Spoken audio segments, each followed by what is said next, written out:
Praise the lord. దేవుని పరిశుద్ధ నామమునకు మహిమ కలుగును గాక. మన ప్రభువును రక్షకుడైన యేసుక్రీస్తు పరిశుద్ధ నామంలో ఈ ఉదయకాలమందు శుభములు తెలియజేస్తున్నాం. ఈ అంత్య దినాల్లో, ఈ అపాయకరమైన దినాల్లో పరిశుద్ధాత్మ దేవుడు నాకు ఇచ్చిన అద్భుతమైన అవకాశాన్ని బట్టి ప్రభువును స్తుతిస్తున్నాను. అదేవిధంగా మరి ప్రార్థన టీవీ ఛానల్ వారికి కూడా నా హృదయపూర్వకమైన వందనాలు.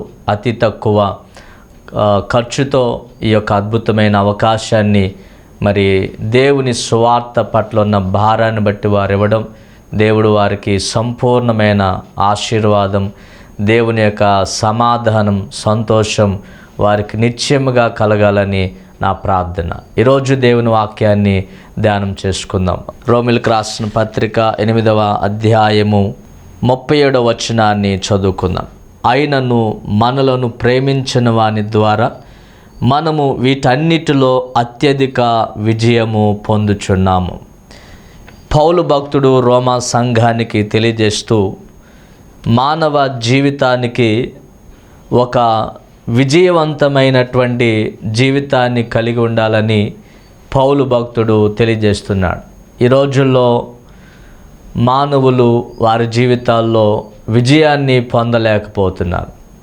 కుటుంబాలు ఉంటున్నాయి, ఉద్యోగాలు ఉంటున్నాయి, ప్రాపర్టీస్ ఉంటున్నాయి, కానీ విజయాన్ని పొందలేకపోతూ ఉన్నారు.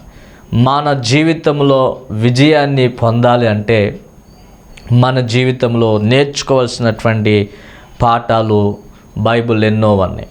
ఈ రోజున మన జీవితం ఒక విజయవంతంగా ఉండాలంటే మనము కలిగి ఉండవలసింది ఉద్యోగమే, లేకపోతే వ్యాపారమే, పదవులే, ఇవన్నీ అనుకుంటా ఉన్నారు.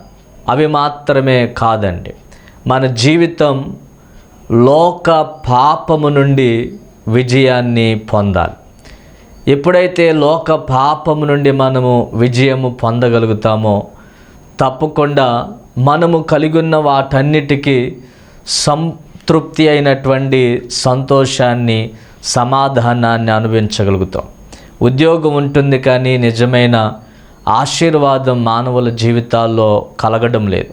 ఎందుకంటే ఉద్యోగములో ఎన్నో రకములైనటువంటి ఇరుకులు, ఇబ్బందులు, సమస్యలు తలెత్తుతూ అది ఒక భయంకరమైనటువంటి బలహీనతగా మరి వారి జీవితంలో ఏమాత్రం కూడా సంతోషాన్ని అనుభవించలేని వారుగా జీవిస్తూ ఉన్నారు. ధనం ఉంటుంది కానీ అందరూ కష్టపడుతున్నారు కానీ వారి జీవితాల్లో ఏమాత్రం కూడా సంతోషాన్ని, సమాధానాన్ని, ఆశీర్వాదాన్ని పొందలేకపోతున్నారు. ఇది దేనికి సాదృశ్యంగా ఉంటుందంటే శాపానికి సాదృశ్యంగా ఉంటా ఉంది. అన్నీ ఉన్నా ఏమీ లేనట్లుగా, అన్నీ ఉన్నా అన్నీ కోల్పోయినట్లుగా మానవుని జీవితంలో ఉంటూ ఉన్నాడు. అందుకే బైబిల్ ఇలాగ తెలియజేస్తుంది, ఒకడు సర్వలోకాన్ని సంపాదించుకొని తన ప్రాణాన్ని పోగొట్టుకుంటే ఏమి ప్రయోజనం. ఈ రోజున దైవజనాంగమ మన జీవితం సుఖముగా, సౌఖ్యముగా ఉండాలని దేవుడు ఆశపడుతూ ఉన్నాడు. అయితే ఆ ఉద్యోగం ఉంటే, వ్యాపారం ఉంటే, ధనం ఉంటే కాదండి. మన జీవితంలో క్రీస్తు ఉండాలి. యేసు క్రీస్తు మన జీవితంలో ఉన్నప్పుడు ఆయన తప్పకుండా మన భౌతిక, ఆధ్యాత్మిక జీవితాలకు విజయాన్ని కలుగ చేయగలిగినటువంటి దేవుడు. క్రీస్తునందు విశ్వాసము లేకపోవడం వలన మనకు ఎన్ని ఉన్నా దానిలో విజయాన్ని పొందలేకపోతా ఉన్నాం. విజయము మనము పొందాలి.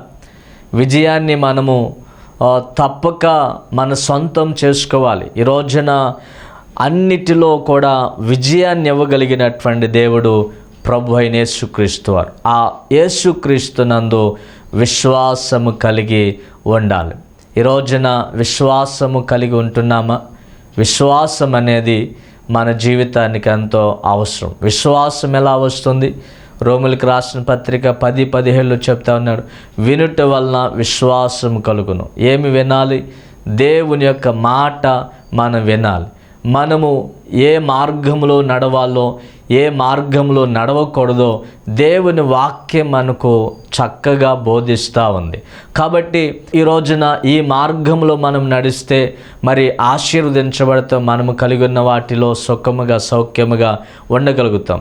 మరొక మార్గంలో వెళ్ళగలిగితే ఆ మార్గంలో అంతా దుఃఖము, అసమాధానమే కలుగుతుంది. అదే యేసుక్రీస్తు వారి యొక్క మార్గంలో మనము నడవాలి. ఆయన మార్గంలో మనము ఏమి చెబుతున్నారో ప్రభు ఆ మార్గంలో చెప్పబడుతున్న మాటలు మనము గ్రహించాలి. వినుట వలన విశ్వాసం అనేది కలుగుతుంది. విశ్వాసం వలన మనము దేవుని యొక్క కార్యాల్లో, దేవుడు మనకిచ్చిన జీవితంలో గొప్ప విజయాన్ని పొందగలుగుతాం. హెబ్రీయులకు రాసిన పత్రిక 11:33 చెప్పబడుతూ ఉంది, వారు అనగా మన పితరులు వారి విశ్వాసము ద్వారా రాజ్యాలను జయించారు. ఈ రోజున రాజ్యాలు కాదు కానీ కుటుంబాలను జయించలేకపోతున్నాం. ఎందుకంటే దేవుని అందు విశ్వాసం అనేది ఉండడం లేదు. ఉద్యోగం ఉందనుకుంటున్నాం, అనేకమైన బాధలు, సమస్యలు, ఆర్థికపరమైన ఇబ్బందులు ఉంటా ఉన్నాం. దైవజనగం అవన్నీ పోవాలంటే యేసుక్రీస్తునందు విశ్వాసము ఉంచినప్పుడు తప్పక దేవుడు మన జీవితంలో అన్నిటి మీద ఒక గొప్ప విజయాన్ని ఇవ్వగలిగినటువంటి దేవుడు. అపవాది వాని తంత్రాల చేత మానవుని జీవితాన్ని అపజయములోనికి నడిపిస్తూ ఉన్నారు. ఈ రోజున రెండవదిగా కుటుంబం ఉంటుంది, అందరూ ఉన్నట్లుగా ఉంటున్నారు కానీ ఒంటరి వారైపోతున్నారు. ఒంటరి వారి జీవితంలో మనము ఏదో ఒకటి చేసుకోవాలన్నట్లుగా చాలామంది అనేక ప్రయత్నాలు చేస్తూ ఉన్నారు. అయ్యో నేను ఒంటరి వాడిని అయిపోయినాయి, భార్య విడిచిపెట్టేసినాయి, లేకపోతే భర్త విడిచిపెట్టేశారే, పిల్లలు విడిచిపెట్టేశారే, బంధువులు విడిచిపెట్టేశారే, అందరు నన్ను విడిచిపెట్టేశారు, నేను ఒంటరి వాడిని అయిపోయాను, ఇక నా జీవితం ఏమైపోతుందో, ఇక ఎందుకు బ్రతుకన్నట్లుగా చాలామంది అనేక దురాలోచనలతో వారి యొక్క జీవితాన్ని ఆత్మహత్యకు నడిపించుకుంటా ఉన్నారు. అయితే ఈ రోజున దేవుని యందు భయభక్తులు కలిగి మనము ఉండాలండి. ఆనాడు యోబు జీవితంలో సమస్తము కూడా కోల్పోయాడు, సర్వము కూడా కోల్పోయాడు. బంధువులు అందరూ కూడా దూషించారు, స్నేహితులు విమర్శించారు, భార్య కూడా దూషించి ఎందుకు యోబు ఇలాగూ మాట్లాడుతుంది, ఇంకా దేవుడు దేవుడు అంటే ఒకసారి దేవుణ్ణి దూషించి చచ్చిపోరాదా అని మరి భార్య కూడా వదిలేసింది. ఆయన ఒక్కడే మరి బూడిదలో కూర్చొని ఆయనకున్నటువంటి ఆ బాధ, ఆ భారను అంతటిని కూడా ఆయన చెల్లపెంకుతో గీసుకుంటూ ఒంటరివాడుగా ఉన్నాడు. ఆ సమయంలో కూడా చనిపోవడానికి ప్రయత్నం చేయలేదండి. ఆయన ఒక మాట అంటాడు, ఇదిగో ఆయన నన్ను చంపినను నేను ఆయన కొరకు కనిపెట్టుకొని ఉంటాడు. దేవుడు నీకు ఇచ్చిన జీవితంలో ఎన్ని అపజయాలు నీలో ఉన్నా, నీకు ఎదురవుతున్నా, యేసుక్రీస్తునందు మనము భయభక్తులు కలిగిన వారంగా ఉండాలి. యోబు భయభక్తులు కలిగిన వాడు ఉన్నాడు. రెండంతల ఆశీర్వాదాన్ని ఆయన పొందుకోగలిగాడు. అపవాది మనలను ఎప్పుడు మృంగాలని ఎదురు చూస్తూ ఉన్నాడు. మూడవదిగా మరి పేరు ప్రఖ్యాతులు, ఎన్నో మరి నాయకత్వాలు, పదవులు, అధికారాలున్నా చాలామంది జీవితంలో రక్షణ అనేది ఉండడం లేదు. మన జీవితం ఒక విజయవంతంగా ఉండాలంటే రక్షణ చాలా ప్రాముఖ్యం. నీ పదవి, నీ అధికారం, నీ ఉద్యోగం, నీ ధనము ఏది నిన్ను నరకము నుండి, అపవాది నుండి రక్షించలేదు. ప్రభు అయిన యేసుక్రీస్తునందు ఆయన ఇచ్చేటువంటి రక్షణ కొరకు ఆశతో మనము ఎదురు చూడవలసిన అవసరత ఉన్నది. దైవజనగమ మరి ఇర్మియా గ్రంథకర్త తెలియజేస్తా ఉన్నాడు. విలాప వాక్యములు 3వ అధ్యాయము 26వ వచనం, నరులు ఆశ కలిగి యెహోవా అనుగ్రహించు రక్షణ కొరకు ఓపికతో కనిపెట్టుట మంచిది. నరులు ఆశ కలిగి రక్షణ కొరకు ఓపికతో కనిపెట్టుకొని ఉండాలి. లోకంలో ఉన్నటువంటి పాపం అపవాది కలుగ చేయగా, ఆ అపవాది చేస్తున్నటువంటి మరి దురాలోచన వలన ఈనాడు మానవుడు పాపములో జీవిస్తున్నాడు. ఆ పాపం అతని జీవితాన్ని అపజయం పాలు చేస్తుంది.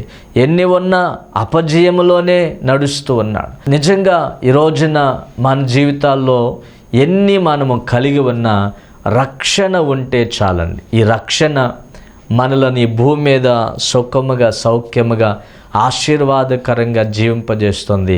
అంతేకాదు, ఒకవేళ చనిపోయిన మనము దేవుని యొద్ద మనము ఉండగలుగుతాం. అక్కడ సుఖము, సంతోషము, మరి గొప్ప స్థలం అది. దేవుడు నిలిచి ఉండేటువంటి, దేవుడు నివాసం చేసేటువంటి స్థలం. ఆ స్థలము కొరకు ఈ రోజున నరులు ఆశ కలిగి ఎదురు చూడాలండి. రక్షణ కొరకు ఓపికతో కనిపెట్టుకొని ఉండాలి. ఈ రోజున రక్షించబడిన వారు ఓపిక ఉండడం లేదు, రక్షణ పొందిన వారు ఓపిక ఉండడం లేదు. రక్షణ పొందని వారిని, అయ్యా ప్రార్థనకు రండి, దేవుడు మిమ్మల్ని ప్రేమిస్తున్నాడు, మిమ్మల్ని రక్షించాలని ఆశ కలిగి ఉన్నాడు, మీ రక్షణ కొరకు ఈ లోకానికి వచ్చారంటే ఆ వారు మరి ఎంతో ఉద్రేకముతో ప్రార్థనకు వచ్చేవాళ్ళు అంత మంచిగా ఉంటున్నారని వారిని చూసి వీళ్ళు అనేక రకాలుగా జీవిస్తూ ఉన్నారు.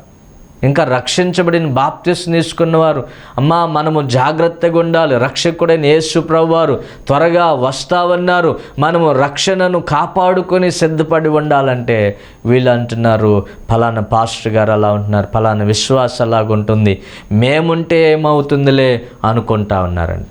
దైవజనగమ, అంతము వరకు నీ రక్షణను కాపాడుకునే విధంగా మనం ఉండాలి. రక్షణ కొరకు ఆసక్తి కలిగి మనము ఎదురు చూడాలి. అవిశ్వాసులు రక్షణ కొరకు ఆసక్తి కలిగి ఎదురు చూడాలండి. విశ్వాసులు ఆ రక్షణను కాపాడుకోవడానికి, అంతం వరకు కాపాడుకోవడానికి ఓపికతో కనిపెట్టుకొని ఉండాలి. ఈ రోజున రక్షణ చాలామంది జీవితాలకు నిర్లక్ష్యమైపోయింది. రక్షణ లేకపోతే మన జీవితంలో ఎన్ని కలిగి ఉన్నా అపజయం పాలే అవుతాము. కాబట్టి రక్షణ మన జీవితంలో ఉంటే మనకి ఏమీ లేకపోయినా మన ఆత్మకు, మన జీవితానికి గొప్ప విజయాన్ని దేవుడు మనకిస్తాడు. ఉదాహరణకు ధనవంతుడు పేద లాజరు యొక్క జీవితాన్ని మనం చూస్తే, ధనవంతుడి లోకమందు ప్రభువుని ఎరిగిన వాడు ఇండి కూడా తన ఇష్టానుసారంగా రక్షణను వాడుకున్నాడు, రక్షణను కాపాడుకోలేకపోయాడు. పేద లాజరు ఏమీ లేకపోయినా తనకున్న దరిద్రంలోనే తన రక్షణ జీవితాన్ని కాపాడుకోగలిగాడు, నిరీక్షణ కలిగి ఉన్నాడు, ఎంతో నమ్మకస్తుడుగా ఉన్నాడు. ఇద్దరు చనిపోయారు. ధనవంతుడు పాతాళానికి వెళ్ళాడు, లాజరు పరదేశంలో ఉన్నాడు. పరదేశంలో అబ్రహాము కుడిపార్శ్వమున కూర్చున్నాడు. లాజరు మరి ఎంతో విశ్రాంతి కలిగినటువంటి స్థలములో ఆయన ఉన్నాడు. ధనవంతుడు మాత్రం వేదనకరమైన స్థలములో ఉంటా ఉన్నాడు. ఈ రోజున రక్షణ నిర్లక్ష్యం చేసేవారి జీవితాలు అలాగే ఉంటాయి. పేద లాజరు అయిన ఆయన రక్షణను ఎంతో ప్రాముఖ్యంగా ఎంచాడు, రక్షణను కాపాడుకోగలిగాడు, నమ్మకాన్ని కాపాడుకోగలిగాడు. ఈ రోజున నీవు నేను మనము ఆ రక్షణను, ఆ నమ్మకాన్ని కాపాడుకోగలుగుతున్నామా? ఓపికతో ఉండగలుగుతున్నామా? నీ సంఘంలో నీ సాక్ష్యం ఎలాగుంది? నీ సంఘములో నీ ప్రార్థన జీవితం ఎలాగుంది? నీ సంఘములో నీ దైవజనుతో ఉన్నటువంటి సంభాషణ ఎలా ఉంది? నీ సంఘములో విశ్వాసులతో నీ యొక్క ప్రవర్తన ఎలా ఉన్నది? ఈ రోజున తాత్కాలికమైన సుఖభోగాల కొరకు, తాత్కాలికమైన విజయాల కొరకు ప్రజలు తండోపతండాలుగా ఏ విధమైన జ్ఞానం లేకుండా పరుగులెడుతూ ఉన్నారండి. యేసుక్రీస్తునందు మనకు అనుగ్రహించబడిన రక్షణ కొరకు ఓపికతో మనము కనిపెట్టుకొని ఆయన యొద్ద మనము నేర్చుకోవాలి. హల్లెలూయా. ఎప్పుడైతే ఆ విధంగా మనము నేర్చుకోగలుగుతామో, మనము కలిగి ఉన్నటువంటి ఆశ, ఆ రక్షణను గూర్చినటువంటి ఆశ మనలను పాపము నుండి, శాపము నుండి, నరకము నుండి తప్పించగలుగుతుంది. ఈ రోజున ఆ రక్షణ కొరకు ఆశ కలిగి ఉండాలి. ఆ రక్షణ ఎప్పుడు పొందుకోవాలని ఎదురు చూడాలి. ఆ రక్షణను ఎప్పుడు కాపాడుకోవాలని విశ్వాసులు ఎదురు చూడాలి. రక్షణలో ఎప్పుడు అభివృద్ధి చెందాలని ఎదురు చూడాలి. అంతవరకు సహించినవాడు మాత్రమే రక్షణ పొందుతాడు. ఈ రోజున మనము రక్షించబడాలని యేసయ్య మనకు అన్నిటిపైన విజయాన్ని కలుగజేస్తూ ఉన్నాడండి. దేవునికి స్తోత్రం. అయినను మనలను ప్రేమించిన వాని ద్వారా మనము వీటన్నిటిలో అత్యధిక విజయము పొందుచున్నాం. అత్యధిక విజయాన్ని దేవుడు మనకివ్వాలని ఈ మాటలను మనకు తెలియజేస్తుంది. మనలను ప్రేమిస్తూ ఉన్నాడు. ఆయన ప్రేమ మన విశ్వాసాన్ని పెంపొందిస్తుంది. ఆయన ప్రేమ మనలను ఆయన యందు భయభక్తులు కలిగేటట్లుగా చేస్తుంది. ఆయన ప్రేమ ఆయన ఇచ్చే రక్షణ కొరకు ఆశతో ఎదురు చూచేటువంటి కృపనిస్తుంది. ఈ రోజున నీ జీవితంలో ఏ విషయంలో అపజయం పాలై నీవు జీవిస్తున్నా, నీ జీవితానికి ఒక విజయాన్ని ఇవ్వడానికి ప్రభువైన యేసుక్రీస్తు 2000 సంవత్సరాల క్రితం ఈ లోకానికి వచ్చారు. ఆయన కలువరి శిలువలో రక్తం చిందించాడు, ప్రాణం పెట్టాడు. ఆయన సజీవుడిగా 3వ దినాన్ని తిరిగి లేచాడు. మనకు లోకమందున్న పాపము నుండి విజయాన్ని కలుగజేశాడు. ఆయన రక్తం ఇచ్చి మనకు పరిశుద్ధతను తీసుకుని వచ్చాడు. రెండవదిగా ఆయన మరణము ద్వారా మనకొక దేవుని అందలి భయము మనకు కలుగుతుంది. ఆ భయము వలన యేసుక్రీస్తు ప్రభువారిని నిజంగా మనం సమీపించడానికి అవకాశం ఉంటుంది. యెహోవా యందు భయభక్తులు కలిగిన వారిని దేవుడు ఎంతగానో ఆశీర్వదిస్తాడు. మూడవదిగా ఆయన 3వ దినాన్ని తిరిగి లేచాడు. ఈ రోజున ఆ పునరుద్ధానం మనము ప్రేమించినప్పుడు, ఆ పునరుద్ధానాన్ని మనము గైకొనగలిగినప్పుడు, ఆ పునరుద్ధానములు ఉన్నటువంటి బలమును, శక్తిని, సామర్థ్యాన్ని, నెమ్మదిని, సమాధానాన్ని మనం పొందుకుంటాం. ఈరోజున ఇంకా నీ జీవితంలో ఏ విధమైన విశ్వాసం లేకుండా, ఏ విధమైన దేవుని యందు భయభక్తులు లేకుండా, దేవుని యొక్క రక్షణ కొరకు ఎదురు చూడకుండా ఒకవేళ ఇంకా నీవు జీవిస్తూ అపజయం పాలై జీవిస్తున్నావేమో, ఈరోజే ప్రభువుకు నీ జీవితాన్ని అప్పగించు. ఆయన యందు విశ్వాసం కలిగిండు, ఆయన యందు భయభక్తులు కలిగిండు, ఆయన ఇచ్చే రక్షణ కొరకు ఓపికతో ఎదురు చూడు. కలవరం చెందమాకు, రక్షణ విషయంలో అధైర్యపడమాకు. ప్రభువు మనతో ఉన్నాడు. దేవుడు తప్పకుండా మనలను బలపరచడానికి, మనకు అన్నిటి మీద విజయమునివ్వడానికే ఆయన మనలను ప్రేమిస్తూ ఉన్నాడు. దేవుడు లోకమును ఎంతో ప్రేమించెను, కాగా ఆయన తన అద్వితీయ కుమారునిగా పుట్టిన వాని యందు విశ్వాసం ఉంచు ప్రతి వాడును నశింపక నిత్యజీవం పొందినట్లు ఆయనను మనకు అనుగ్రహించాడు. యేసుక్రీస్తు ప్రభువారిని యేసయ్య మనకు అనుగ్రహించింది. మనమందరం కూడా మన జీవిత ప్రయాణములో గొప్ప విజయవంతులముగా ఉండాలన్నది. మన జీవితంలో అత్యధికమైన విజయాన్ని దేవుడు మనకి ఇవ్వాలనుకుంటున్నాడు. అదేంటంటే భౌతికమైన, ఆత్మ సంబంధమైన ఈ రెండిటిలో ప్రతి మానవుడు కూడా అత్యధికమైనటువంటి విజయాన్ని పొందాలి. ఈ రోజున ఆ విజయమే మన జీవితానికి గొప్ప కృపను కలుగజేస్తుంది. యేసయ్య మన జీవితానికి ఆ అత్యధిక విజయాన్ని ఇవ్వాలని కోరుతా ఉన్నాడు. దైవజనాంగం ఈ రోజున మరి ఆ విజయాన్ని పొందుకోవడానికి నీ జీవితాన్ని యేసు ప్రభు వారికి అప్పగిస్తావా? ఆయన నిన్ను ప్రేమిస్తూ ఉన్నాడు. ఎవరు మనలను ప్రేమించలేరు. మీరు అనుకోవచ్చు, నన్ను మా నాన్న ప్రేమిస్తున్నాడు, నన్ను మా అక్క ప్రేమిస్తుంది, నన్ను మా చెల్లి ప్రేమిస్తుంది, నన్ను మా తమ్ముడు ప్రేమిస్తున్నాడు, నన్ను మావారు ప్రేమిస్తున్నారు అనుకోవచ్చు. నేను ఒక ఉదాహరణ చెప్తున్నాను. మా నాన్నగారు నన్ను ప్రేమిస్తూ ఉన్నాడు కనుక నేను వెళ్ళి, నాన్న నేను స్కూల్కి వెళ్ళడానికి ఇబ్బందిగా ఉంది, నాకు ఒక సైకిల్ కొనిస్తావా అని అడిగాను. సరే, మా నాన్న నన్ను ప్రేమిస్తున్నాడు కనుక నాకు ఒక సైకిల్ ఇచ్చాడు. అదేవిధంగా కాలేజ్ టైం వచ్చింది, మరలా వెళ్ళి డాడీ నాకు ఒక బైక్ కావాలి, నాకు ఒక బైక్ ఇస్తావంటే మరి మా నాన్న నన్ను ప్రేమిస్తున్నాడు కనుక బైక్ కొనిచ్చాడు. మూడోసారి వెళ్ళి డాడీ నాకు నీ ప్రాణం కావాలి, ఇస్తావా అని అడుగుతా. అయితే మా డాడీ నాకు ఆయన ప్రాణాన్ని ఇవ్వలేడు.